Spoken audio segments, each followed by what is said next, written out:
Game number 1, another best of 5, and Volskaya Foundry is kicking the series off between Wind and Rain and LFT, a French team.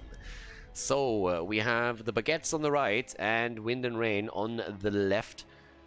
Pretty much, is that a full meatball team? I'm not quite sure, but anyways, Wind and Rain had a pretty good showing the other day and is actually starting to really gain some momentum for themselves right now. So they're starting to pick up a little bit. It was quite the upset for Team Russia when they lost the series against them. So now that we're on Volskaya Foundry, this is actually a pretty even battle between the two teams. I'm not really sure what to expect here. This could definitely be a series that goes into the 4th or 5th map. And I'm personally quite interested to see where the power levels lie now with those two. But as we are heading into Volskaya, we have our first ban coming in, and that's a Nuborak. Now on Volskaya, I would still expect that we're also going to see Mephisto banned out against LFT. And again, if you don't watch a lot of Wind of Rain, you're probably looking at this right now and you're saying, like, what is he talking about? Mephisto what? Yeah, JPL played it in the previous series with Team Washed Up, but let's face it, Wind and Rain is the team that drops Mephisto usually. And Macke loves to play that hero on Infernal Shrines, on Volskaya, and it has become pretty much a staple in the ban patterns for other teams against Macke and his boys. And let's see if LFT actually follows it up, and yes indeed they do. Mephisto gets banned out, and that leaves for Macke still heroes like Li Ming, Tracer, which he normally falls back onto. He's playing a little bit more than that, but those are his go-to choices. So right now, we're having on the first pick position, Ana is still available, Tyrande is available, Ana is available, Hanzo is available, and normally Tobos really goes into the early Hanzo. LFT, traditionally, if they can, pick Hanzo quite early for Tobos. Might be something that we're going to see here now too. With every death comes honor. Honor! Honor. Honor! Redemption.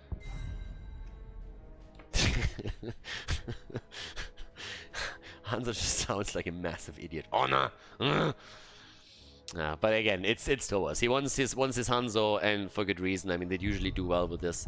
But I'm a bit more curious to see what Macke is going to play. The resets on Li Ming or Genji is something that he aims for. And Tracer has another fallback for him. And honestly, with this, I would be shocked if Tracer is not banned by LFT. You have a Malfurion and you have a Tyrael that screams Tracer. That's shields, that's heals. That is definitely quite a bit to handle. So yeah, that would currently be my guess, that you are banning Tracer out after this. They've done this a few times already, Wind and Rain, where they're basically saying, listen guys, we take the perfect setup here for Tracer. Please ban her. And that gives them access to other heroes that they want, but if Tracer isn't getting banned, then obviously they can still opt for her and say, alright, if you give us everything that we need for this particular setup, then we're going to run with it. Tyrande and Diablo picked. Masquerade's Diablo is pretty brutal. It's pretty good. And the setup that they have, Hanzo Arrow into Apocalypse, Diablo stun into Tyrande stun, pretty solid. Doesn't come as a shocker that you ban out Jaina. The only reason why you wouldn't ban Jaina here is because you want to pick her for yourself. But if you have that setup against you and then Jaina's burst damage, yeah, no thank you. So is it going to be the Tracer ban for LFT? Are they going to take them out, or are they opting for something else here? Actually wait quite a bit for this. Huh. Yeah, no cavalry in this game. Okay. I like the ban. Again, it makes sense, but obviously you know with the setup that Wind and Rain uses that this isn't really ruining their strategy. They usually have a really solid foundation that they go for in the draft, and then they have a couple of branch out options that they can use from there on out. So as we said before, Macke, this time actually with Jimmy and Junkrat. Okay. Skog on Junkrat had some fantastic setups in yesterday's games. Macke now with the auto attacks, and they still need the offlane. Interestingly enough, Rexa hasn't really made it into this. Now there are a few teams that usually pick Rexa very, very, very quickly on Volskaya. But in this game, it makes it a little bit farther into the draft. Gets picked eventually by Dequaza here. And we have Li Ming with us too. Leo comes in on the last pick for Wind and Rain. And that sets the stage for game number 1, ladies and gentlemen. Volskaya Foundry, our first map in the best of 5 between Wind and Rain and LFT. Game number 1, Wind and Rain on Volskaya Foundry against LFT. And on the left side, Khaldor, Malfurion, Skog on Junkrat, Macke on Reyna, and Backhold on Tyrael with Max Passion on Leoric. And over to the right side, the Baguettes, LFT with Banana H on Tyrande, with Dequaza on Rexa, Tobos on Hanzo, Masquerade on Diablo, and Li Ming on Kirva. Max Passion again with his account still silenced. Now again, rumor has it, or as the story goes, the reason why Max Passion is silenced is an easy one to explain. He's so passionate about the game that he, for a long time, had a big problem with being distracted by chat, and he really didn't like that. He was just so passionate about a game that he wanted to fully focus on what's happening in those matches. So he actually wrote an email to Blizzard and asked, listen guys, can you please silence me? I have a problem with the distractions through chat. I want to focus on the beautiful game that is Heroes of the Storm. And this is making it really difficult for me to enjoy just all the nuances that the game brings with it. It was a bit of a back and forth discussion, or at least so the story goes, but eventually Blizzard gave in and did him the favor of silencing him there, and ever since then he could bring his full attention to the game that he loves to play, and it is reflected in the performance that he ever since has been showcasing. One of the things that isn't showcasing that right now is that quick kill against Macke that we just saw. It was a good setup from LFT there, where they moved in and got the immediate snipe, so good setup from them, and the aggression definitely reflecting the ambitions that they have for the series. And obviously, now that we have the items on the map, we are seeing this immediately being focused on. It's a little bit still of a scripted setup. I mean, obviously, there have been changes to Volskaya Foundry now, but the rotations that you want to go for are still pretty much the same thing. So, yeah, at this point, we're having towards the top still the healing beacon that is open, so both of the teams could fight for it. Skog obviously knows that too, and immediately starts to set something up to control that space here through the mine, and can just try and use that whenever the fight actually happens. And that's also the moment when they're starting to move in, without the level 4 talent, I might add. They don't have that yet. But we're seeing Rexa now in the rotation towards the top. Dominance taken on Li Ming again. On level 4, talent on the Malfurion, going straight into the Strangling Vines for the heal reduction. In comes the play, Macke a little bit low, but a great root against Masquerade. They're trying to boop him away, but it's still a battle for the first one. Max Passion sitting here at the bottom and trying to go for the trade. And both of the teams are just poking around here.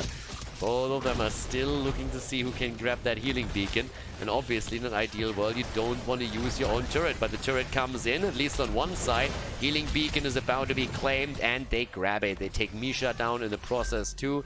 And that's a quick kill right there, plus the healing beacon. So when you're looking over to the side of the French team, they haven't dropped the turret, so it's pretty much item versus item, but it's a bit of a different nature here, with the healing beacon giving the entire team obviously more sustain. So they're currently trying to use that in the fight. Talking about trying, Max Passion is currently moving away from Rexa, who is trying to get that second kill confirmed. Not quite happening, but now that the objective spawns, is of course another opportunity to claim that space. It's always a little bit tricky against Rexa. I mean, as you can see here, Dequaza actually doesn't go for the animal husbandry, which we see rarely these days, but it occasionally still happens. We have instead the hunter-gatherer taken from him, which is more so the setup you see right now. And obviously the quest reward here, having that extra armor, is pretty amazing for the survivability of the hero himself. Now the important part, and we've been going over this in the past a little bit, as the objective spawns mid-side, you know if you take your own camp early, there's only roughly 50 seconds that remain until the turret camp spawns again. So that is an opportunity for both of the teams to move back in and try and reclaim that. The advantage that we're seeing for Wind and Rain comes through the healing beacon. That's the most important part. So they're going to try and utilize that, whereas Banana Age is mostly going to try and drop that turret to hold that point for a bit longer. And it's also a question about the top lane right now. I mean, Kirva is currently sitting here and trying to push this out. and then very likely we're going to see someone from Wind and Rain rotate up and try and catch that wave. The problem is if you don't draw even in minion experience with your opponent around that time frame here, you might fall behind on the level 7 talent as the objective is being fought over. And that has led to many a team actually losing objective number 1, and you can already see the slight discrepancy here in the minion experience between the two. Mercenaries are adding on top of that as well, and that just reflects again the beacon that was taken earlier here by the team in blue, so they gave him extra XP as well. And it's a small lead that we have in experience, but if that gets carried over a little bit, then you will end with a level 7 advantage as you're starting to go in for the fight, and that's always a massive issue, and as I said, can lead to you actually losing objective number 1, and this is still a bit of a snowbally map, despite the changes that we're seeing right now. But once the teams are ready again, we're going to figure out who's going to take the lead here. And we're back to business.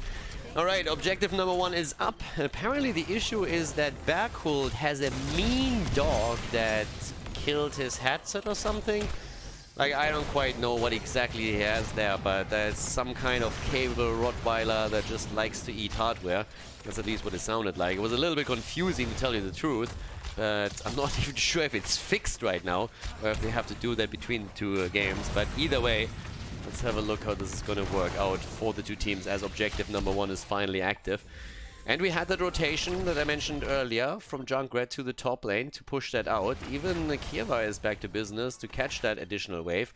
And as predicted, it's the level 7 that the two teams are highly interested in. So we have it drop earlier for Wind and Rain that allows them to hold the position for a bit longer.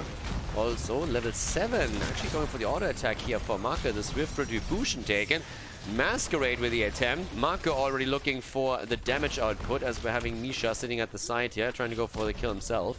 Level 7 talent on Tyrande hasn't even been claimed yet. God knows why. I mean, it looks like a no-brainer. In comes once again the lockdown and the kill against Max Passion. But they trade Leo all the time and they trade him well. They trade him against Li Ming and they nearly get the kill against Banana H2. Rexa is down as well, and that's the double kill. Could have been a triple. They might still get the kill against Banana H, and yep, there it is. 3 kills and a protector. And at this point, you can just simply start to move straight into the middle, drop the entire wall, and then make the rotation topside to prepare for objective number 2. Nice lead for Wind and Rain here. And I honestly think that Banana H, because of that little break, might have missed that he hasn't taken his level 7 talent yet.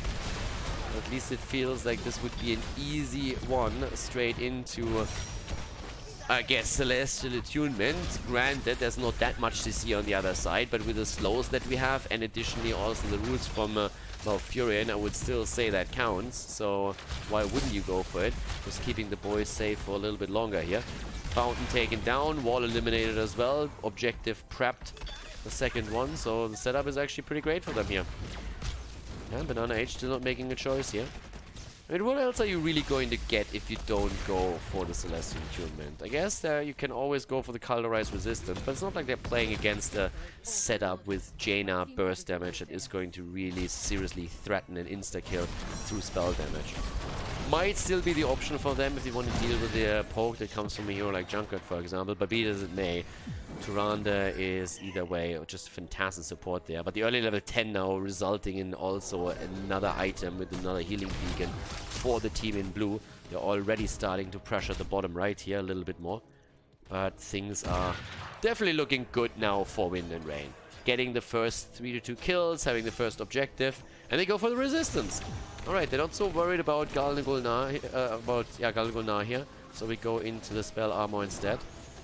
I don't know, for me it's always a bit threatening when I see the Strangling Mines. It always feels like you want to get rid of that as quickly as you can, and that's where the Celestial Attunement really comes into play. Either way, they're going to get value out of the talent. The level 7 on Tyrande is just such a power level, it's honestly crazy. And here come the slows now from, well, potentially from Rexa, as he can unleash the boars, and then obviously you still have that arrow to follow it up on. And the Apocalypse, so that's a really, really good setup. And there we have it. Okay, once again, Masquerade already sitting at the right side with the one turret that they have. And let's see, at this point, once again down here, the little setup that we're currently having. I'm actually a little bit of dummy now that I think about it. Malf is really affected by the 7-1 Tirana, so yeah, getting slightly confused here already. You see, that's what these pauses do to a man all the time. Skog at the top lane, still dealing with the wave clear that he has with the camp. They have their own camp timed a little bit differently. That allows them to get some additional pressure through the top. And that fort has already suffered a lot of damage. Now we have 3 against 2 kills in the 1 level lead, but it's all about level 13 pretty much. Now oftentimes when you have a team that takes objective number 1, you will end up in a situation where not only do they have the advantage through the fountain eliminator at the top, but they're going to hit the early level 13 and the opponent has to wait until they can comply on that. There's the arrow into the APOC and that's the end of Macke. Berghult gets attacked as well, but is able to move out. But that's actually the second kill against Reyna. Second kill against him. So, yeah, nicely done here from LFT. Objectives unlocking in 30, which means that we're obviously going to see Jimmy back to business. And it's time for LFT to spread out onto the lanes to get the experience for level 13 again. That's definitely needed. But it's exactly the combo that we talked about earlier. The arrow into the apocalypse, and it was a beautiful setup to just wreck Reyna. He had 0 chances there whatsoever. I mean, if you get a sanctification through, for example, you can kind of play around that. But it's also cooldowns that get dropped just as the objective is coming. Yeah, but Berghult nearly gets caught there. Barely manages to survive. We have 5 seconds on the next healing beacon. But the objective is now up, of course, as well. And 13 isn't quite there yet. Tyrael is going to come back soon. But this is honestly a much closer fight now at the top than I expected it to be. Especially since it seems like that robot is going to be claimed by LFT. Leo is down at the bottom of the map. They're actually stealing the turret away. So that isn't too bad either. So it's pretty much one single... I mean, at this point, you have a turret plus a healing beacon, but they're going to go up against 3 turrets plus a healing beacon on the side of Wind and Rain. So there is definitely a massive item advantage that we are going to see for the blue team. And on top of that, they have, of course, the fountain as well to just move back, tap, pre-tap maybe, and then move in again. But with this, now the setup, the 24%, 26%, slight advantage, 13 talents in. Time to shine as Leo is at the side looking if he can maybe drop the Entomb. Wants it ideally, of course, against Tyrande if he can ever get close enough to her. And they're starting to push this in slowly. There comes Max Passion and forgoes the Entomb for now. Doesn't dive into deep. They already chased them off the point. That's all that they need to do for now. But the heroics are there on both sides again. And that means that we're again talking about the Hanzo combo. If Tobos can connect the arrow and doesn't go full in A on it, then we are going to have the potential follow-up with the Apocalypse. And we've seen what that did to Jimmy in the last little fight that we had there. Macke is already the focus of a lot of the poke that we're seeing. Has no problem yet. Galnagulnar keeping himself very, very far in the backline here. And they're sitting at 63% right now. 1 turret already on the ground. And keep that item advantage in mind. They have a huge lead there. So now Berghult again. Oh, and there is the Leo dropped to half HP, but he's getting healed up by Malfurion again. Diablo's trying to contest this for now. Starting to move in. Nice completion on the Hunter-Gatherer. Perfect timing for him. That's extra armor. Now the turrets are on the ground, and now it's time to face the music. There's the arrow, there's the Apocalypse. They're going for Malf. They try to get the quick kill, and that's even a beacon on the ground. Tobos is claiming it. Malf had no chance to use it. Now we have Leoric fall too. Banana Age is still alive. Everybody is low, but nobody is dying on the side of the red team. LFT with 5 man still on the field. Macke is able to at least kill Nisha. Wants to go for Tyrande, gets her. Macke is beasting it right now, but he gets blown to pieces by Leming. Tyrael comes in too. He's dead, and Skog is the only survivor here. 99%, but they might still be able to fight for it a little bit more. But honestly, what an insane fight. It all came down to Malfurion dying this quickly. Losing the healing beacon. And that allowed LFT to not only drop Malf before he could ever use Tranquility, but at the same time it was also a setup in which we saw them gain another healing beacon for himself. So Tranquility wasn't used, nothing was used there. And that's the end of Leoric again. He nearly got the kill against Kiewa twice. I mean, the Entomb was great, but then the teleport, and now the Protector is going to be taken by LFT. This is honestly an insane fight. 8 kills against 4. I can't believe that they kept everybody alive. Li Ming saving herself now twice against Leoric. And that could have just flipped so easily. Think about if they can't kill Khaldor. If they try to focus on anyone else, Khaldor could go for the Nature's Cure, he could go for the Quick Tranquility, he had the Healing Beacon, but they get the one kill that they needed. Kieva on Li Ming making it possible after the arrow into Apocalypse. That was just absolutely fantastic. 16 versus 16 now, and the move from the Protector slowly down to the bottom of the map. Actually, no, it stays in the middle. Instead, we're having at the bottom of the map Quasar with Rexa doing his thing and trying to take that fountain out. They at least get the Fort in the mid lane. So it's a Fort versus Fort at this point. Nearly even experience for the two teams. But what a setup here again. I mean, oh boy. There's the hits once more. Leo holding the bot lane for as long as he can there. In terms of quest talents, we have 90 stack currently on the level 4 for Junkrat. And also, let's look at the damage output. Li Ming has been murdering it in the last fight, but Hanzo is still taking the numbers with the 39,000. 3 deaths on Jimmy, but still 42k. So it's a bit of a reset. It was a massive lead for Wind and Rain. They had 4 items against 2. Now they're trying to reclaim the lead that they had earlier. Both of the teams still hold a fountain at the bottom of the map. That Healing Beacon is easily taken since Rexa was busying himself down to the bottom of the map with the turret camp. Which is exactly where Wind and Rain is going to be headed next. So we need to be careful with that too. And yeah, we're seeing LFT trying to intercept something here. This is actually quite close. This is a little bit reminiscent of the series that we had between Washed Up and Go Next. Very, very close until the late game. Could see the same thing happen here too. Big mercenary advantage through the lead that they had, the momentum, the map control that they gained for Wind and Rain. They definitely have more camps here. It's really the kills where we are seeing LFT setting themselves apart. I mean, look at this, 4,000 different. It's actually quite a statement to be made. Those 4 kills came in handily. And they already had a bit of an underdog bonus because they were initially behind in experience. So right now, Skog at the bot lane. Against Misha there. Misha on those conveyor belts looks a little bit like a hamster, to be honest. A hamster on a hamster wheel. This is pretty much what's happening there. That skin doesn't really help to convey the image of a deadly bear, but instead it's just a little bit of an exercise wheel that we're seeing. Both of them are going to head for 20 now, as the next objective is going to be the focus of their attention. And with level 20, it's again Buried Alive time. That in itself is going to be a big one. I want to go for Misha.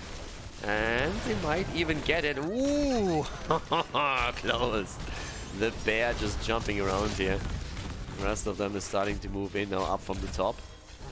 And let's have a quick look at Li Ming. Only holding experience here at the top lane. And it's still 19 versus 19. Super close. Checking the vents a little bit, making sure that nobody is hiding in the smoke screen.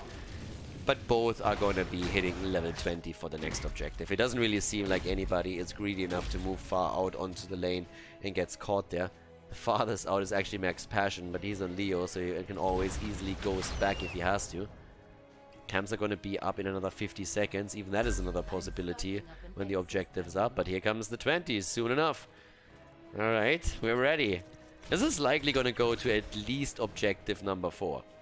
Now, as I said before, I can't really remember when we've seen objective 5 the last time. I don't think I've ever seen that on a competitive game, level. But objective number 4 should be a no-brainer here. Unless someone gets a massive, massive advantage now. In a team fight maybe. With a kill potentially against Marker. And oh boy! Ha ha ha! Masquerade again. Murdering it on Diablo. Masquerade with a kill just as it looked like Reyna might escape after all the Nature's Cure on Malfurion, making it seemingly possible, but Diablo shutting that attempt down quickly. Now we're having the objective up. Level 20 talents are ready for both teams, but this is now an item advantage, another advantage to mercenary camps for LFT, and they are getting a massive head start on the Protector as well. But at least we're having an attempt to go for the camp here. So that's a nice move from Wind and Rain, but Kieva sniffs it out. Kieva immediately has a look at this. That, on the other hand, didn't really work out. There's the immediate entomb. Damn, son. Li Ming is down. Buried alive, baby. And now they're trying to make the play for Masquerade, as we have the Tranquility already committed to. And Masquerade is going to fall. He's going to lose his souls. Masquerade goes down. Gonna come back in a moment, but the souls are lost and they are trying to get even more done against Banana Age as they are relying on the slows of Leoric. The kills just keep coming. And now what started as a great lead for LFT on the objective is all of a sudden getting turned around as Wind and Rain is starting to claim that position. They're going for even more items, and guess who's back to business? It's Jimmy! Jimmy is back in, going straight for the weak spot, acquired by the way.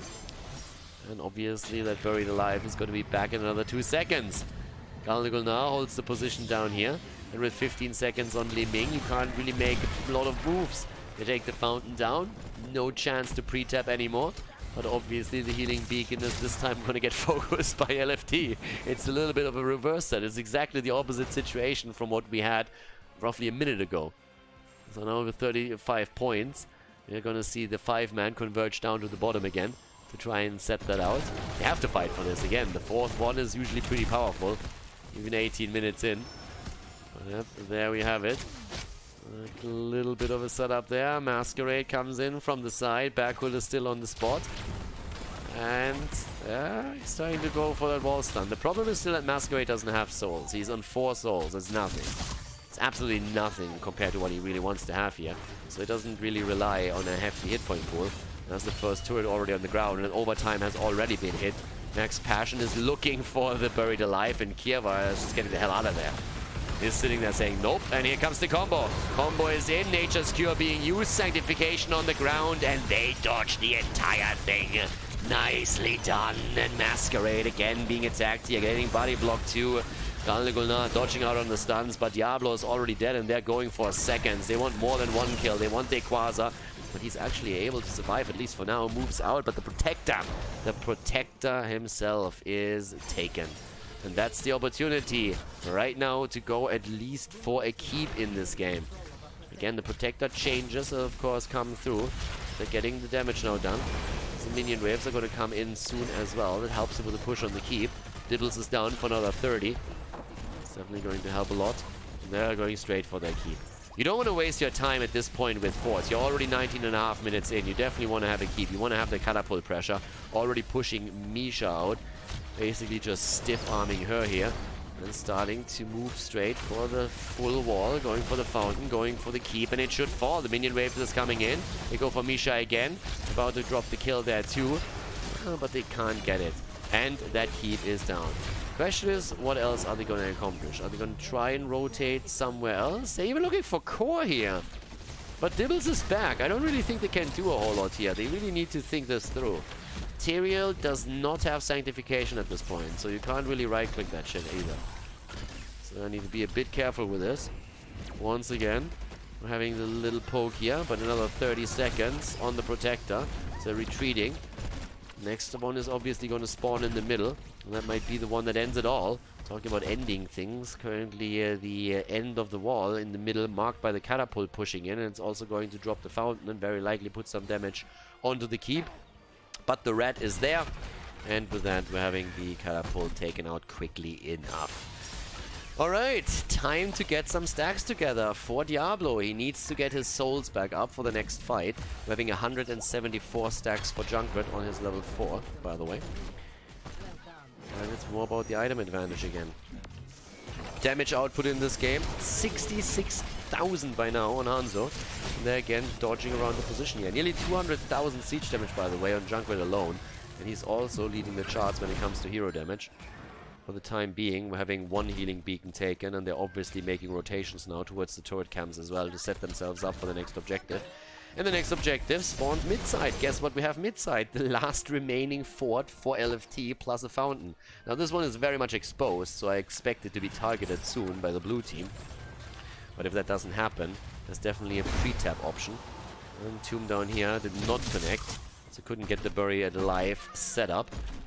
But this is again one of those situations where you can throw out an Entomb pretty easily because the cooldown will be back by the time that the objective itself starts. Marker attacked again. Oh my god, the combo actually hits. Combo hits and the Sanctification saves his ass. Unbelievable. Marker survives through it. The combos from LFT, they are strong, but We have the entire shield set up here. Misha falls, Tranquility is in. They wanted Reyna so badly, and now Masquerade with his 46 stacks dies again. He doesn't have enough souls to really be tanky enough here. Market the focus in every single fight, but he survives, and now they drop the turret there as well. What an aggressive play again by LFT, and I honestly can't believe that Market didn't fall. It was just perfect. We had everything used, every single defensive measure, the shield from Tyrael, Tranquility, the Nature's Cure, Sanctification on the ground, and they are able to save him, and that turns the fight against Diablo, who's now down for another 30 seconds. Now obviously the objective hasn't even been announced yet, so a lot of these abilities are going to be back, but it must be frustrating right now for LFT that they just can't get these kills. Also, another attempt, this time for Tyrande. Buried Alive actually connects, but it's unlikely that they're going to get the kill here. The boars are unleashed, everybody moving away. The kills keep coming, and that's the fort and also the fountain eliminated in the mid lane. But still no announcement of the next one. Quest completed for Junkrat. He's done it. Level 4 is done. Gets the entire level 4, gets the entire damage output. That's obviously going to increase the already sick hero damage that we're seeing from him. Alright, 27 additional seconds. As you can see with the cooldowns, pretty much everybody is going to have the heroic back up again. And we're still talking about the same setup. Who wins this one is very likely going to win the game. The only scenario in which the fourth objective is not going to decide the game right now is if a team wins the Protector while pretty much losing the entire team, or at least most of the heroes, so that the other team has a possible defense. But thanks to that one, already open, the wall gone. If the red team wins it, they will just move through the mid lane and very likely end the game there. So with this said, we're having now once again an opportunity for another combo. And we're talking Arrow, we're talking Apocalypse. And I want to see the follow-up from Li Ming in particular. This is one of the things that has to happen here if they really want to get something out of it. Masquerade is already dodging around here. His hit point pool is a little bit better at this point. He's sitting at 67 again, but of course still a far cry away from getting his full stacks together. Might grab a few more over here and does exactly that. Still sitting in range for it. That's going to help him, of course, also with the soul shield. So once again, the continuous poke, but they have 70%. They need to engage. They need to make the play at some point. Look at Hanzo. He's already sitting at the side. They need to wait for the arrow. Arrow comes in, and there's the Nature's Cure, and they don't get anything. Nothing connects. The Entomb doesn't connect either on the other side, though. So that's a bit of an issue. Backhook. Poke comes in. Here are the boars. They're getting some value out of that. Okay, the stuns against Marker. Once again the play, but that's only the kill against Misha. Sanctification on the ground. Devil's moving out, feign death on the side of Rexa, and they're chasing them away, and that's Protector time. And every hero is still on the map. That has to be game. That needs to be game. 25 minutes in, that Protector is absolute beastin'. And down to the bottom of the map, already the catapults pushing in. There's minions accompanying this push too. We're having 24 against 23 now on the level side, as we're seeing the aggression. Again, the play attempt here. Diablo is finally done with this quest, but the problem is this might just be too late. They're trying to get the kill against Max Passion at least, and Leo is sacrificing himself for the cause again. Hits actually a massive Buried Alive, and Junkrat gets some damage in as well, but he gets dropped. The shield, on the other hand, gets dropped too, and that's a very quick obliteration of the core. Down goes Tyrael, but the explosion is going to take off another 5, and with the help of the Protector, this is game as Wind and Rain takes the lead against LFT in the best of 5.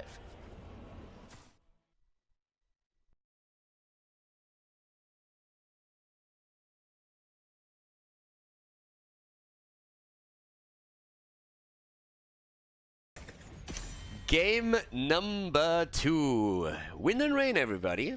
Taking the lead there with that last fight on the objective. The combo of LFT was actually solid. It was really well executed too. They stacked normally everything the way that they needed to, but the reaction from Wind and Rain with the Tyrael play on the Sanctification, the shield, the Nature's Cure, the Tranquility, it was just a little bit too strong and too well executed to perfectly counter what LFT was trying to do there. So now with Battlefield of Eternity, they're going to try and set themselves ahead a little bit further. The French team, then again, have taken first pick, first ban. Battlefield of Eternity, the map choice therefore from Wind and Rain. And yeah, let's have a look at what exactly the tactic is for this game. Anna gets banned out again. I mean, the priorities on some of the picks and bans shift, obviously. If you're on Battlefield of Eternity, you get even more value out of Tyrande. You have normally Hanzo addressed, thanks to the scatter build again.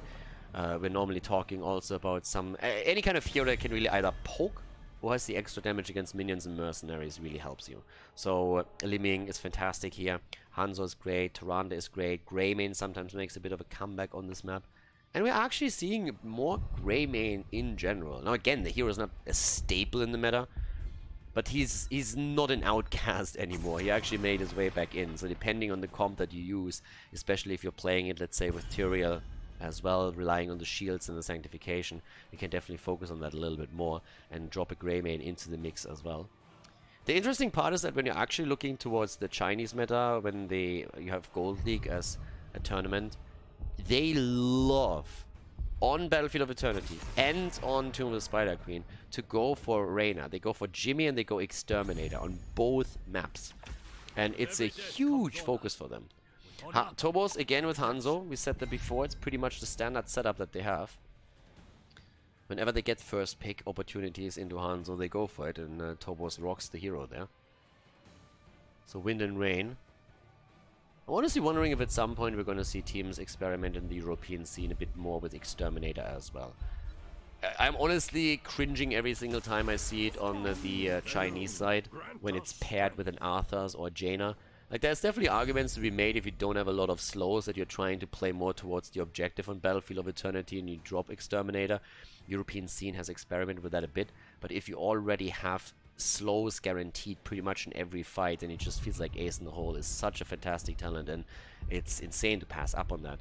And they use that talent on way more than only Battlefield of Eternity. It's a bit crazy. Either way, Liming and Malfurion picked. There's Tyrande. Ooh, they have actually Tyrande and Hanzo. So that's two great heroes already for the objective. And we're having Garrosh also being set into motion here for them. So with a good combo, with a nice throw into a stun and a follow-up, they have a really good setup now for that, if they can make that work. Offlaners are going to become important, and that's where the bans are already addressing the Rexa issue. This is a map where you could again look towards Thrall. And we've seen Alarak on the map. Most on the foreman though. And Thrall in particular can go for Crash Lightning easy peasy. But the problem is, if you really want to play Thrall with a Crash Lightning, the idea is more so that you play a triple frontline and then have Thrall in the foreman instead of setting him onto the offlane. There's a ban against Jimmy. Marker finds himself on Liming. And what are we gonna have? You can still play Leo topside, obviously. So that's another one. Oh yeah. What's it gonna be? What is Berkul playing? Is it again a Tyrael setup? Yeah, Tyrael and Hammer. It's Hammer time, ladies and gentlemen. Alright, Hammer, Tyrael. Need an offlaner still. Unless you want to play offlane Tyrael, which is sometimes the case, but I don't think there's a chance of that happening with Berkul being a main Tyrael, basically. And LFT. Kinda know what's coming right now. I've actually seen a couple of... I mean, on this map, it's always a question, do we really play with a Junkrat? But Junkrat against Hammer can be kind of nice. But I doubt that's going to be a setup for them. Instead, it's Gul'dan and Thrall. Alright, they go triple Orc here. Not full Smog. We still have Rhaegar available, if they want to go into additional Orcs. Who's the fourth? I keep forgetting who the... sorry, the fifth. You can go for a full Orc team, can you not? I'm kind of blanking right now. It feels like an obvious one, but I can't come up with it on top of my head. Either way, looking at the setup, final pick for Wind and Rain, and it is Yrel. A little bit more protection and space created for Sergeant Hammer. So Yrel, Tyrael, the Hammer protection, protect Hammer, let Mucka poke on Liming and try and capitalize on the damage output from Hammer with quick resets. And as we have that, we're heading into our second game. Currently Wind and Rain with the lead, and LFT is in desperate need of a victory. So let's head straight into BOE. Game number 2, Battlefield of Eternity. Wind and Rain in the lead, and it's time to shine now for LFT. It's an opportunity to tie the series and go on even grounds into map number 3, but, well, we're getting ahead of ourselves a little bit here. On the left side, Gul'dan, Malfurion, Max Passion on Yrel, Skog on Sergeant Hammer, we're having Muck on Liming, and Backhold on Tyrael. On the right side, though, the red team, LFT with Banana H on Tyrande, Kirva on Gul'dan, Tobos on Hanzo, Dequaza on Thrall, and Masquerade is playing Garrosh here. Alrighty, so top lane already established. At the bottom of the map, we're currently having our little 4-mans here. And there are the hits right now. In comes the Marats inside again. Stun misses Marke. Yeah, he was immediately the focus again. It feels like the entire idea that we're currently having here on the side of LFT is whenever Marke pokes his head out, just hammer him into the ground. This is pretty much what they're doing. And yeah, Masquerade is moving away from that too. The hammer problem is something that you have to solve somehow, and Kirva is at least going to get stacks against the stationary hammer. So that is going to help with the echoed corruption. It's going to force also a couple of movements there. Yeah, well, with that also now said, Masquerade is still looking for opportunities to not only stack his level 1, but at the same time also get some additional threat potential in. It's a nasty setup. I mean, honestly, it's tough enough to go up against Hammer, and then you have Marke poking from the side the entire time. It's honestly insane. I mean, they do a good job keeping them at bay for now, but it's just one of these things where it always feels like you're fighting a losing battle. And it's gonna get more difficult as time continues. I mean, once you hit level 16, that's obviously nearly the death blow when your opponent has all of a sudden Giant Killer on Hammer. Bit of a setup topside, by the way. Dequaza is all alone and went into Echo of Elements, but Marke was trying to help out a bit there too. Ooh, they get... What? They get the kill against Malfurion. Nice! Marke gone for just a moment, and then LFT is going for it. I mean, it's double impressive how well LFT is playing. I mean, they have to go up against their natural instincts here. Instead of running away, as we are used to from the French, they actually have to charge forward into the opponent and take them down. And the French team has been doing that in just absolutely fascinating fashion over and over again this entire season already. These guys are honestly pretty insane. Masquerade is probably the one where I have to say that his Diablo plays is something that impresses me like all the time. But they're a great team, and it's cool to see them go up against Wind and Rain here, because I feel the two of them, all French jokes aside, are definitely very, very evenly matched. Oh, Marke. Again, the threat is always there. The threat is always there the entire time. That's absolutely awesome. Love that. But yeah, just the usual German jibes against the French a little bit. I kind of have to do that once per best of 5, or I'm not being let in to Germany anymore when I travel back home. They're monitoring my casts, obviously, and then they're like, dude, like, seriously, you have all of a sudden you develop a sense of humor. As a German, that's already a no-go. Now you're not even ripping the French anymore. We can't let you in. I'm really sorry, but we have, like, yeah, sorry, give me your passport. Gotta search for another country, my friend, but yeah, that's too many strikes against you. Humor plus no French jokes, can't deal with that. So, yeah. Talking about... Ooh, that is a kill. No, Backhook gets out. Honestly, I love the synergy. LFT have shown in the previous game and in this game now once again how well they are stacking those cooldowns, and I feel they are one of the teams that gets just better, better and better when it comes to the synergy between the players and them stacking that up. Now Wind and Rain is still playing quite nicely around Hammer, but they have now a more defensive position, and obviously these Hammer positions are also allowing the continuous Echoed Corruption stacks for Gul'dan, who's currently sitting at 18. The poke continues here from a distance, as we actually have the move in against Max Passion, but he obviously creates the space here, gets locked down and gets dropped. Again the hits! Nicely done, LFT, they get another kill. And it's halftime show at this point. They're a little bit behind, have to push them out now. And in comes Masquerade, tries to get the stun in, a bit late on Banana H this time. But they're still using the choke point here with Gul'dan as much as they can. And over to the right, it's the Hanzo solo show. Tobos is doing his thing. Mark is still trying to get the hits in from the side. Kirva waiting for the cooldown. About to use that again, but nice! Mark coming in from the side and getting the kill against Tyrande. Now Masquerade is about to fall too. Can they at least get the objective though? And yes, they can. It's a little Obama moment that they have here. We're going full America at this point. One of us. Up to the top lane in the meantime, 7 versus 7. That's where the Immortal is going to travel with a bit of a shield that it has there. Should be an easy defense though, with now Masquerade just making his way back on Garrosh. That should be an easy peasy setup. Hovering Siege mode is helping of course now too. Now, a few things that we still have to point out. 5 minutes in and we don't have Thrall completing his... or we just now have Thrall completing his quest. Obviously, he didn't have an opportunity as they were still fighting for the objective itself. At the bottom of the map, we're now also in a position where Max Passion has to jump out. Nicely done. Dequaza has to also retreat here for mana and hit points. And he completed after his level 4 talent, the Echo of Elements. So both of the talents on 1 and 4 are now done. Still with 26 stacks on Gul'dan. He's getting closer and closer to the Echo Corruption completion. Not too bad there either. I like it. 2 kills against 2. Great second game so far. Great second game. So, what else do we have? Bot lane is still the 1 versus 1 setup between Thrall and Irel. I'm a little bit disappointed that we don't have Crash Lightning. I mean, as trashy as that talent is on any normal map, on Battlefield it's fantastic, and so it can be on Volskaya. But obviously you need a different setup for this. Having him on the solo lane is a problem. Dequaza in general has a problem right now. Masquerade comes in and tries to save him, but even that isn't possible. Problem is that Hammer is also very much alone, tries to get out, and oh, Hammer actually survives. Masquerade completes his quest, but he dies too. And that's now 2 additional kills for Wind and Rain, and LFT getting pushed back a little bit heavier here. It's a slight advantage in experience, but it's definitely there, and it is going to help them with the early level 10. The only question is always, what do you get from those level 10s?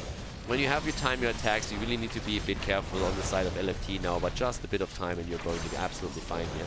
So right now, the main question is, will there be an attempt by Wind and Rain to invade anything around heroic abilities? And I don't really think that they have an opportunity for this. But they might get a head start. They might get a small head start on the halftime show. Skog already sitting right there in the back. Backhold fighting around a little bit. His sanctification is going to be absolutely important. The BFG again, the blunt force gun. Blizzard, that's what BFG stands for. And, well, with that, we are now having the halftime show. Handily won by the blue team. But can they burst it down completely? And it looks pretty much like they can. It's at least a good setup for them. Alright, here comes the quick Immortal stun. They're already going for the defensive position here. And there we have that, yeah. If Quake back then taught me one thing, it's that BFG stands for something very different. But there comes the hit. Oh, the fear, the horrify, and no sanctification chance at all. LFT again with the synergy. They go for Hammer, they get the roots. Malfurion keeps him alive, but this is again going to be a bit of a race as Maka is trying to get that poke damage in against the Immortal. It's low, it's on 4,000 hit points, but there's the Hanzo factor to consider as well, as we're still waiting for Tyrael to come back into the game. On the right side, Tobos is still starting to poke slowly and steadily, but over here they have to retreat, and this is going to be a big objective for Wind and Rain. That's going to be a big one right there. 4 kills against 3. Experience pretty much the same. It's also, of course, still noteworthy that we're only 7 stacks away from Gul'dan completing his level 1 talent, which is actually pretty tough for a lot of these. So now they're starting to move through the top lane, and I'm honestly wondering how much they can do here. I feel Wind and Rain should at least be able to take the fort itself. With that much of a shield on the Immortal and it being the second one starting to scale here, they need to get the fort for sure. Thrall is now starting to rotate in, but the fort is pretty much a goner. The question is, can they break through the wall at the keep as well? That would be pretty sweet. They try to go for the kill here though. Nice ult. Oh, Dequaza gets thrown out by Masquerade again. It's always cool when you have a good Garrosh on your team that not only tries to create kill opportunities, but is also able to save a lot of players and really has that state of mind where he always just keeps that in play. And he is saving a lot. Arrow, a big hit, and the throw against Hammer. And Hammer actually survives. It is such a frustrating position right now for LFT. Hammer just surviving the entire time. The wall is broken. The final turret survives for a bit longer. Well, not even that. Maka delivers the blow. And that's now a perfect setup for the later stages of the game. The experience lead, again, it's nothing insane. It's half a level. It's not really the experience lead, it's just more so the structural advantage, and obviously the passive experience is now also increasing for Wind and Rain. But you look at the map, and even with the fort still there at the bottom of the map, you don't have a fountain anymore. So the only retreat option to tap is the mid lane. That's where most of this is going to happen. And a fort is now obliterated too. The setup is great. You have Hanzo at the top lane. They know fully well that they're looking at a great setup now with a 5 versus 4. So there's no chance for LFT to fight this. Marke is absolutely murdering it right now. And we are looking at a massive, massive lead. Slowly and steadily creeping in here for Wind and Rain. And that forces LFT to really claim one of the next upcoming objectives, or they're likely going to lose the second game here too. So with that, we're having Masquerade already sitting at the side here dealing with the mines. Quest completed. That is going to give a big power spike to Khaldor. Khaldor's Echoed Corruption coming through is huge. Arrow hits 3, there's the Horrify, they go for Hammer, and Hammer survives again. Max Passion is also still alive, and this entire setup, this entire combo didn't really do enough. And Tyrael didn't even have to use the Sanctification, which just adds insult to injury right there. They basically blew their entire setup, everything that they had, and it didn't accomplish enough. Not even by a long shot. So now that we have the Immortal spawning in another 7 seconds, I mean, this is another setup where they can go for a quick Immortal, quick objective, maybe a kill, they have the Sanctification. And they're already zoning in on this. And again, I'm also talking obviously about the upcoming talents that we're seeing here. I mentioned the 16 for Skog on Sergeant Hammer early on. And that's going to make things even worse. So now we're having the halftime show again, easily taken by Wind and Rain. And the bot lane gets pressured now too. And you can't ignore that. Not if you are reliant on only the keep on the lane, if your fort is already gone. Starting to get the poke in. Marke with the damage. This comes down, put with the Echoed Corruption, but they're still looking good. Still looking strong. 13 on both sides. The damage numbers reflect again what we've been talking about earlier. 27,000 damage on Hammer. Marke can't quite keep up with this, even though, of course, he is a huge threat to the opponent. Khaldor is the one that's really killing it with the Echo Corruption right now, but even that doesn't lead to enough kills for them. So they're sitting at 35,000 damage for the bad boy, but it's not enough yet. Focus over here. Camp taken at the top lane again, creating more pressure through the catapults now too. But they're actually giving up a fair amount of hit points on this. So here comes the move from the side, looking for the flank. Hammer again, with a Hover Siege mode the entire time, starting to push this one through. Trying to get a little bit closer to the action. A level ahead for them, and top lane is pushing. Top lane is pushing hard. Good hits here. Really good hits against Hammer. Nice. Nicely done. But Khaldor has to take care of this. There's a camp, and there's also another glaive thrower. You have to take this out, or your keep is going to suffer, especially with the ball already gone. So now once more, set up here with both of them. Both of them are just pretty much dodging around. They're pretty much just looking for an opportunity to get the better position. Maybe get a quick hit in. If a full combo of Marke hits, they might be able to follow it up with a kill. Heroic abilities are ready for both of them. Everything's ready. And they're just looking for the setup. And the longer this lasts, the better still. There's the arrow, only hitting the backline, only hitting Malfurion, and that's not going to be enough. The Earthquake has already been committed to as well. And there's the potential kill against Equaza, but it gets thrown out by Masquerade. Nicely done with the Sanctification here. Tranquility didn't even have to be used. Horrify also not utilized. Neither did they use the taunt, so there's still a few options for kills. But both of the teams just absolutely ready for these moments. Absolutely ready to immediately drop the kills. And talking about dropping shit, Masquerade with a taunt as Masquerade actually fall. Tranquility used in the back, Horrify has been used too, and Garrosh survives. But the entire setup for Wind and Rain is now on full HP and pushing in again. They're going to claim this. They're going to get this one. And already it is spelling disaster for the bot lane. Bot lane, that's where this thing is going to travel. Up here, yes, the keep has taken a little bit of damage. Not really a whole lot. We're still talking 14-minute catapults, but bot lane is now in trouble. And guys, look at the experience. It's the combo. It's the objective plus level 16 that we're going to see now for Wind and Rain. The perfect setup to go for the keep. The absolutely perfect setup right there. They're already starting to push in. Thrall top lane is trying to get some XP for them, but let's face it, he's not going to get 16 in time. Not even by a long shot.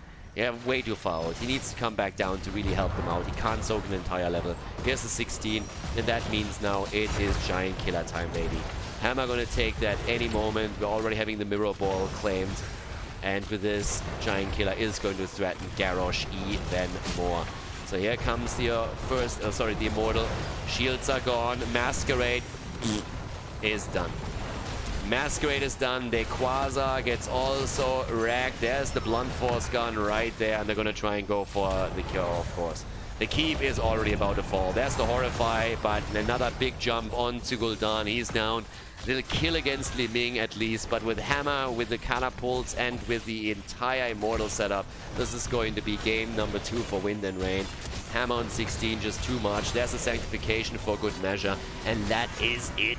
2-0 lead in the best of 5 for Wind and Rain as LFT loses Hanzo towards the end of the game. 9 kills against 4, and Wind and Rain with a dominant lead in the best of 5.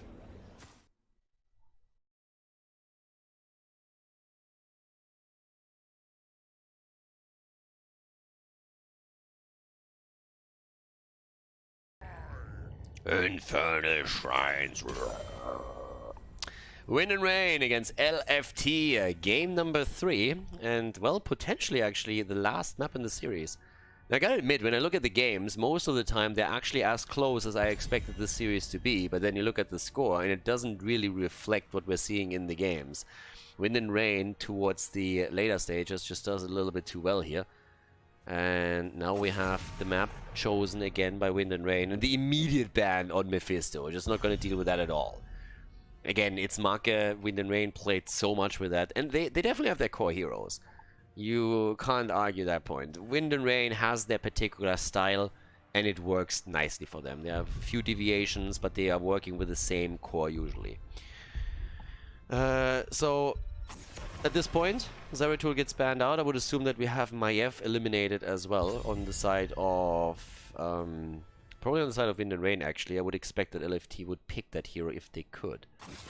Yes, Tyrael gets eliminated. That might force Backhold either into Garrosh or into Johanna. Those are usually his follow-ups. Johanna gets a lot of value through the wave clear on the map as well, but he is also pretty solid on...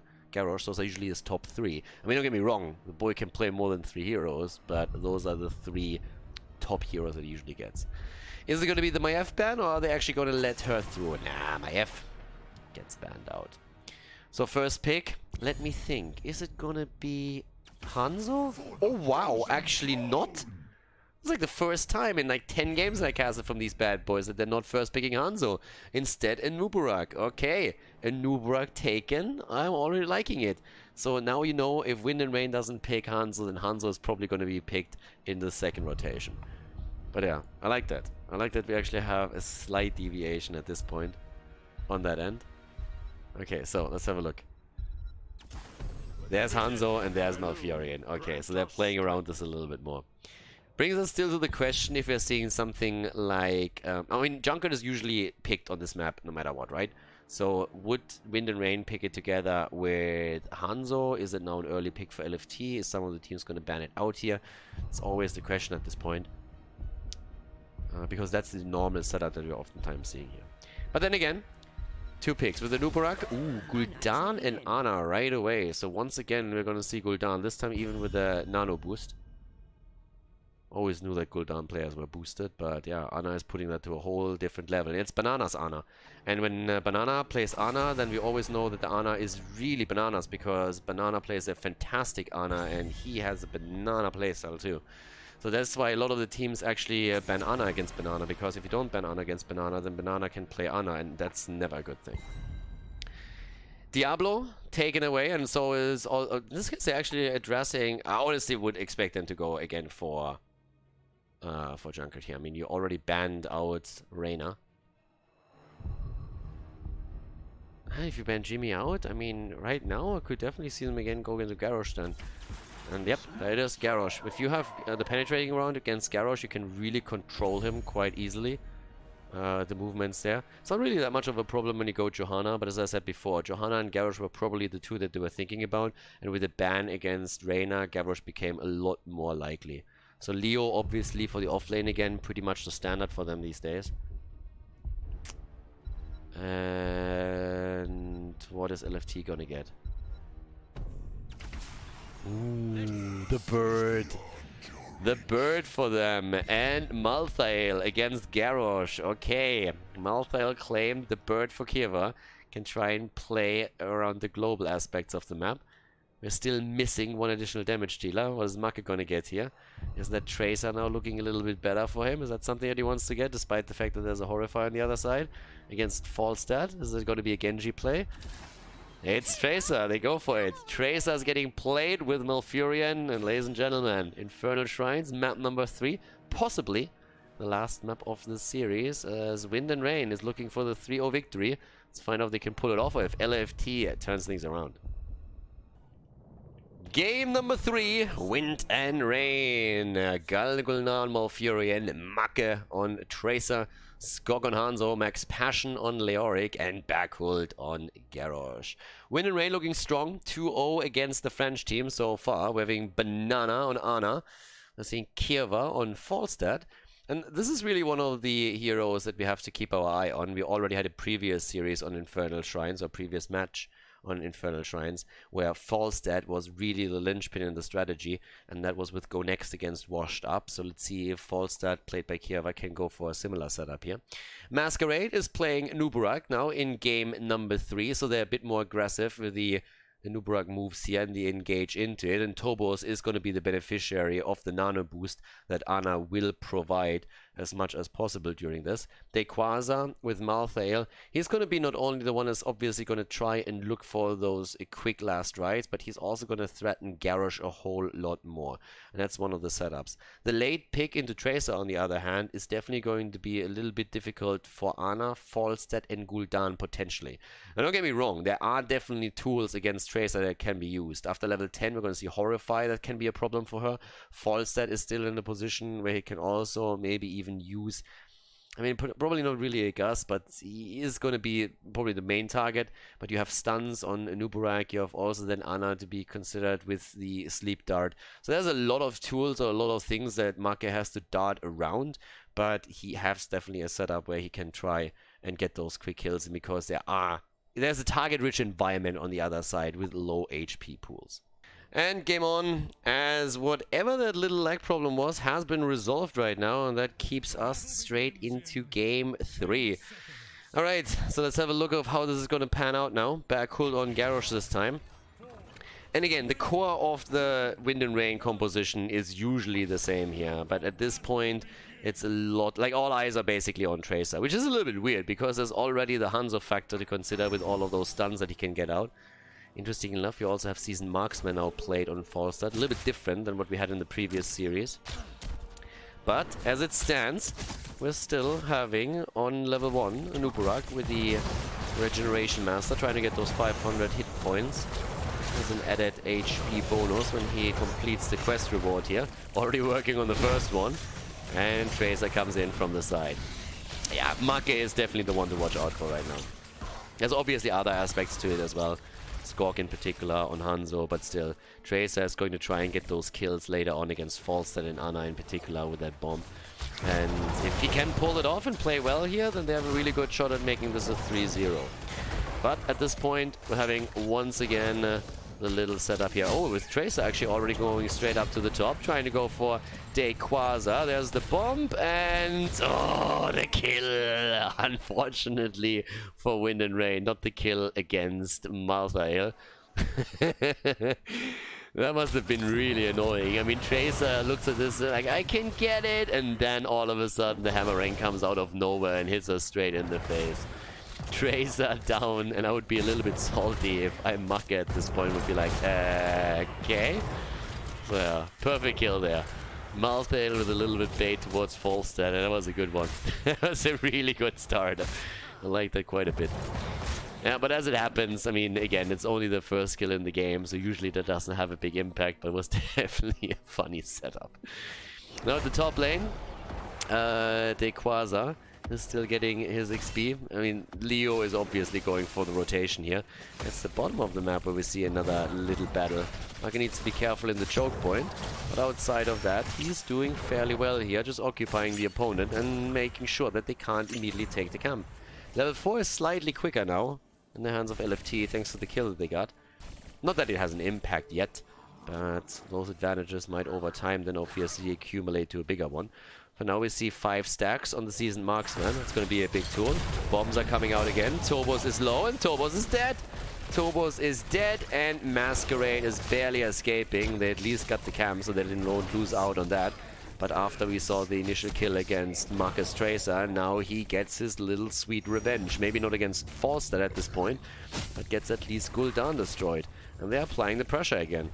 Marco on Tracer is just a beast. Might not quite be on DAB level, but he's definitely strong enough to jump into these backlines and get those quick kills.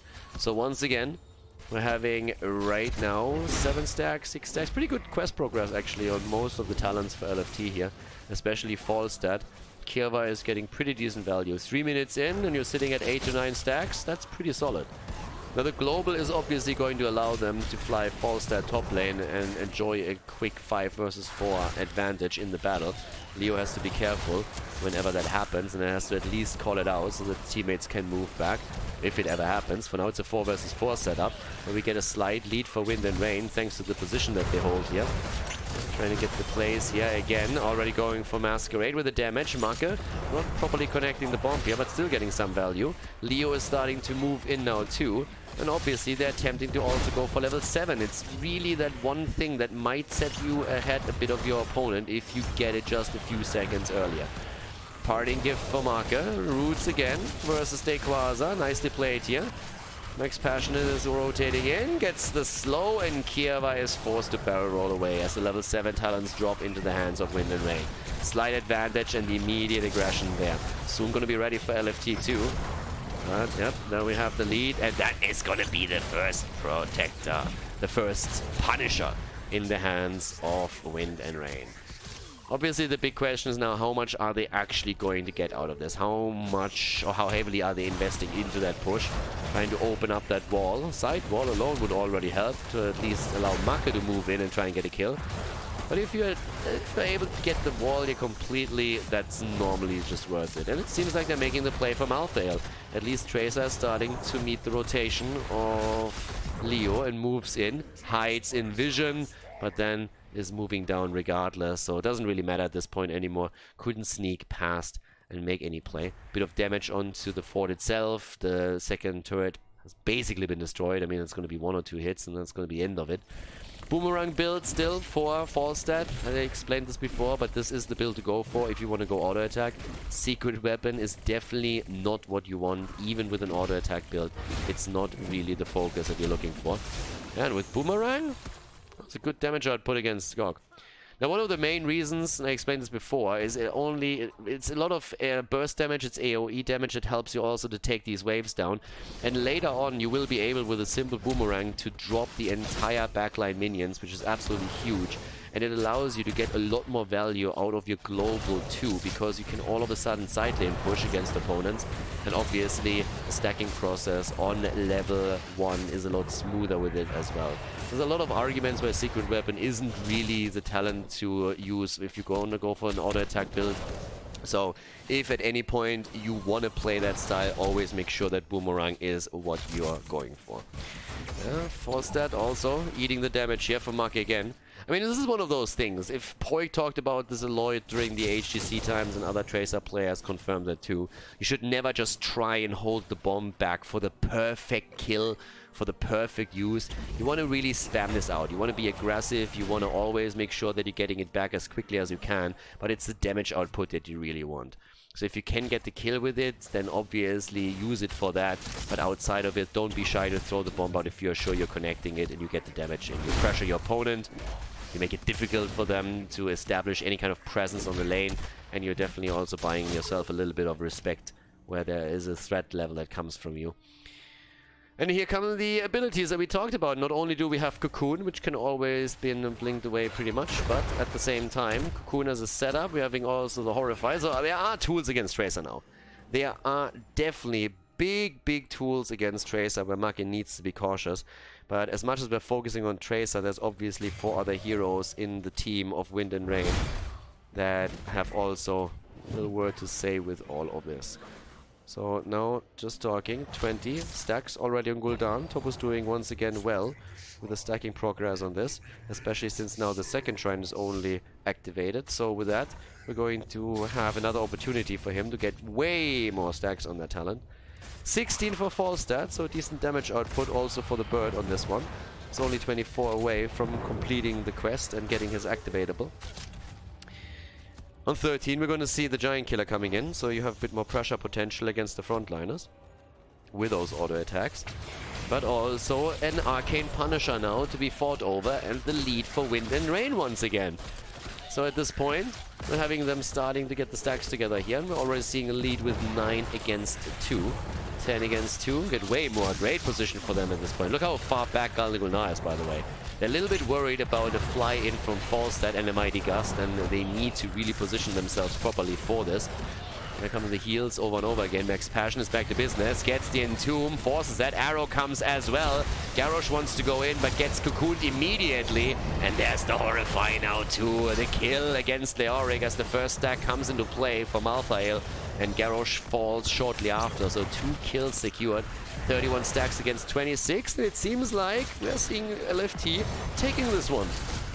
Yep, they're starting to get ahead here. It was an attempt to maybe poke from the outside, but nicely done. The setup originally from Leoric as he goes for the Entomb. The arrow connects immediately afterwards, but perfectly stacked again. The nano boost on Gul'dan, the last rights kill against Leoric, and then on top of that, obviously, also Cocoon on Garrosh to deny even more of that play that was attempted by Wind and Rain. Nicely coordinated, nice move. They get the Punisher, they get the kills, and now they have the lead in experience too. So pretty solid for them. Now with that said, also seeing the top lane value. So there's one fort at the top lane already eliminated, thanks to the Shaman camp that we have here. 13 now on both sides. But another thing that... oh, that's actually interesting. Garrosh is coming in from the side. Alright, they're trying to get the kill there. Falstad is also coming. The problem is that Tracer is also on the move. Rayquaza is going to go down, and that's a kill against Malthael. Nice. But Malthael has the first stack on the last rights. That's the 5-second cooldown reduction right there. As an inevitable end now. Marke is already eating quite a bit more damage here through this.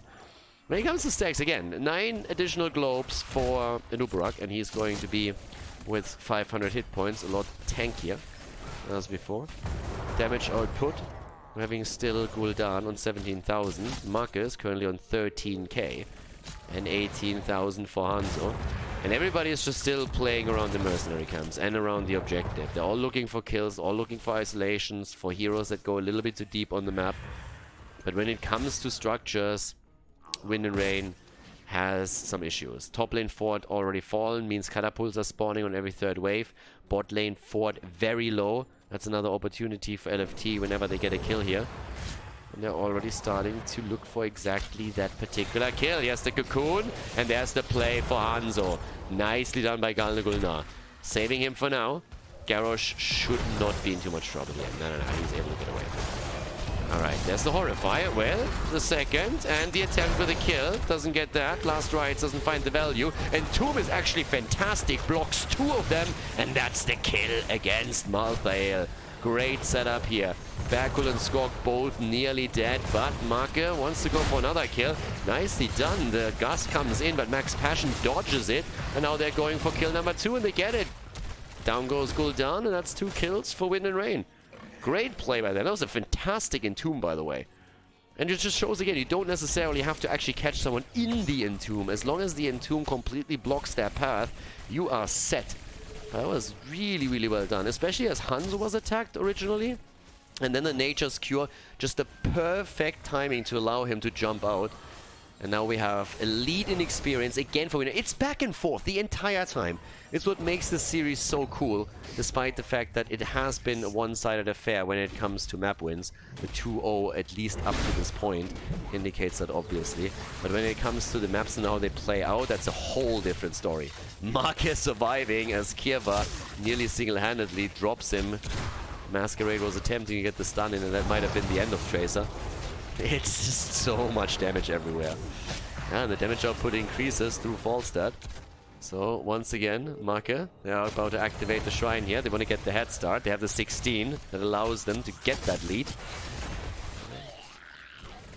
They want to get ahead as far as they can, but here it is now. Obviously, the Rune's Affliction. Epicenter, that's a big threat level. Epicenter is in. And also Malthael is looking for the second stack on his last rise. He wants the cooldown reduction. Then they go for Skog and he jumps out. Horrify is in, and that didn't do anything. That Horrify came too late. Then Tomb comes in, the arrow against the backline. They go for Masquerade, and the bug is dead. The taunt against Malthael, and the second kill. Two of them down. They're looking even for more. Bakul is looking to see if he can maybe flip someone else over, but he nearly falls here. Tobos nearly dropped him. But what a setup again for Wind and Rain. Great kill there. And really a problem that Tobos missed the Horrify at this point. I mean, he really went in. It was close. It was honestly close. If that Horrify connects just a second earlier, it's a whole different ball game. But the Horrify just came in as the cocoon was already dropped and everybody else moved out of harm's way there. And now they can just crush through that fort. And it's an easy one for them to drop. And obviously they want to open up the map a little bit more. It's highly unlikely that they're going to get the keep itself, but if they open the wall, that already would be a bit of a victory for them. They have taken a solid lead in experience. That's worth a lot. But yep, with the help of the Punisher, they actually take the keep down to 50%, and they've nearly broken through the wall. There's the cocoon again, gets burned down easily. They're starting to make the plays here. Inevitable end already used by the Quasar's Malthael as he's trying to move out here. Now keep these 3 quest talents in mind on level 1. None of them has been completed yet. Those are big power spikes that will come in from LFT. And those are hitting very, very soon. They're going to hit for the next fight. For the next big one at least, that is. So definitely something to be concerned about from Wind and Rain's perspective. Marker missing the bomb here. It's a bit of damage, but it's not enough. They take the camp. Masquerade was thinking about the engage, but they don't go for it just now. One single stack for Gul'dan, and he has the Echoed Corruption, and together with the Ruinous Affliction, that is a lot of potential damage. 3 more globes for Nubarak, and he has those extra 500 HP. Marke again. He is dancing with death the entire time. One good connect against him, one good stun, one good Horrify, one good anything, and he might fall. That hit point pool on Tracer is definitely not enough to survive through any of this if he gets caught. And he knows that too. Marke again with the damage, dancing around it, and Nubarak gets thrown out. They get the stun in. Here comes the camp. The Entomb, the money Entomb. They try and get the kill here, the silence, and the drop against Anna. Anna is down, and that's Gul'dan dead as well. Here comes the last rise, but he doesn't get the kill. Instead, it's Malthael who falls. They're taunting the bird, and that is Falstad biting the dust as well. Crashes and burns, and that's a quad kill. Quad kill and 2 levels ahead nearly. What a fantastic setup once more by Wind and Rain here. First of all, the quick stuns, the Nubarak gets thrown out into the rest of the team, and then Leo comes in and hits the money Entomb right there. Now they go straight for the keep in the middle. I'm not even sure if they're going to stop there, if they're going to try and go for the core. It's 15 seconds, 18 seconds. Well, 10 on Anna. Probably not really a good idea to go for the core at this point, especially with the Nubarak still being around and able to hit a stun. But they definitely did the right thing now, dropping that keep. Level 20 talents, and obviously they can now easily start to be aggressive because they have the Buried Alive, they have the 20, they're 2 levels ahead. Fantastic setup. Wind and Rain, this has probably been the most dominant game for them so far in this series. There was a lot of back and forth initially, and there was definitely a couple of close fights. But generally speaking, the performance that we're seeing from Marke, and especially from Max Passion on Leoric again, is just stellar. 46,000 damage on Hanzo now, 39k from Tracer. They're going for the camp, and the Shrine activating long before we could see the level 20 for LFT is obviously a little bit of a nail in the coffin scenario now. Especially since we have the camp now taken 2 here at the top, so that's going to slow all of this down, which puts additional pressure onto the fort first and foremost. Bot lane is getting pressured. And it's dicey. I mean, you have to engage into this somehow, and that pretty much means that Tobos has to land the money Horrify, and so give them a kill. immediately if they want to win this one. There's already a 14 lead. There's the Cocoon on the ground. They're trying to force the fight away from Tracer. And here comes Max Passion. He wants to go for the Buried Alive and dodges the entire setup. Ah, but that doesn't hit. Nothing hits. Neither does the arrow, nor does the Buried Alive. But they're on 24 against 6. And at least Tracer didn't fall here. The attempt to go for Cocoon with a Mighty Gust to get an isolation was great. Now here's the Horrify. Is that going to be enough? They go for Turbos. Oh, and he doesn't survive. He gets the last ride put onto him. And that's the end of Hanzo. They might actually win this. Oh, Anna down. Make again with a play, but Leoric has also fallen. The problem is that Masquerade on his Anubarak dies shortly after. 2 kills against 2 kills. Gal de Gulnar on the run, and Make is still on the move. Everybody is low, and he's just waiting for another hit here. 39 against 33, but there's the Punisher claim, and they go for another kill. Make dodges everything he can dodge and gets the kill secured against Malthael. Now we have 3 heroes down, only 2 surviving. Gal de Gulnar is already hammering Kira into the ground. If he barrel rolls away, he's dead, and he can't even get that done, can he? Where is that last hit? And there it is. Malthael with a kill. We're seeing also Gul'dan die, and that has to be game. Top lane is already pressuring thanks to the waves, and also at the bottom of the map, there's where the Punisher comes into play now too. One way or another, the game is going to end right here. Wind and Rain, they secure themselves the 3-0 victory against LFT, which means they will actually overtake the French team in the standings now as well in Division S here.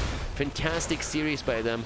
Close call on some of the maps, but at the end of the day, Wind and Rain is making the plays. Big boy arrow from the other side of the map, and another kill against the Beetle as Anubarak gets squashed. But that's the end. That's the 3-0. That's Wind and Rain with the success in the best of 5 in Division S. GG. Well played.